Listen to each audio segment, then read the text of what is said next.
What if the person you think you are is just a story you keep telling yourself?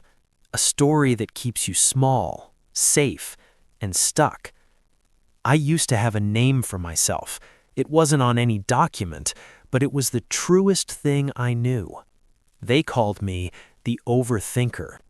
And then, one morning, I met a gardener who asked me a single question that made that name disappear. This was my life. Every decision a war. Choosing a coffee was a debate about taste, cost, caffeine, and the ethics of the bean. Planning a weekend was a military operation that never launched. My mind was a room where every thought had a microphone, and they were all shouting, "What if it goes wrong? What will they think? Is this the perfect path?"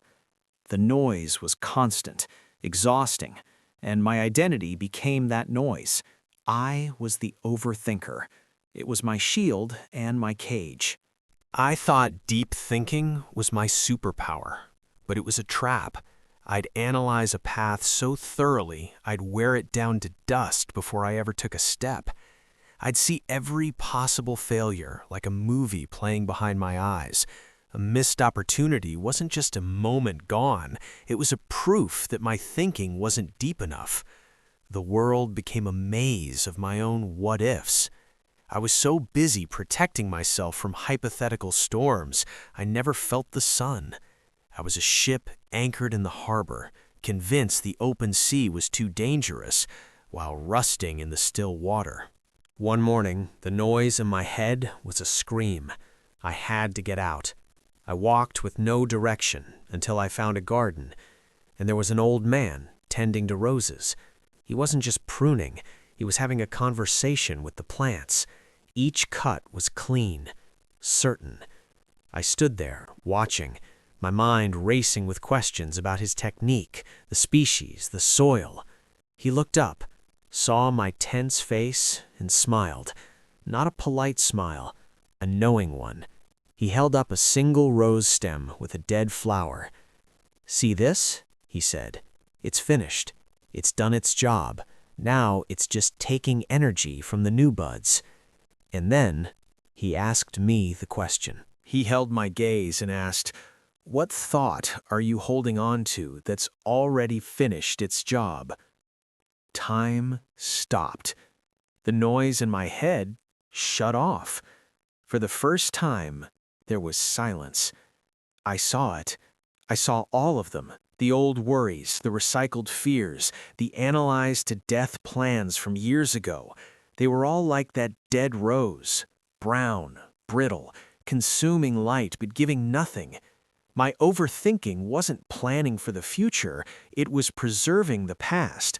It was tending to a cemetery of dead decisions. In that silence, the name the Overthinker, it just crumbled. It was a ghost I'd been feeding. The lesson wasn't to stop thinking. It was to recognize when thinking has become hoarding. A gardener doesn't hate the old rose. He respects its season, and then he makes space for the new growth. Your mind is the same. That fear from a past failure, its season is over. That perfect plan you've been revising for a year, it's a dead rose. Prune it. Overthinking is not wisdom. It's the fear of the cut. It's the fear of committing to one path and watching the other paths fall away. But life only grows in the space you clear. So ask yourself that gardener's question now. What thought am I holding on to that's already finished its job? Listen.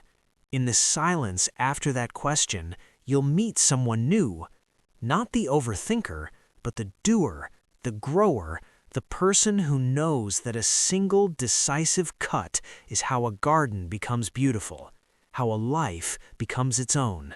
If this story helped you prune one old thought, please like, share, and subscribe to The Silent Mentor for more stories that help you grow.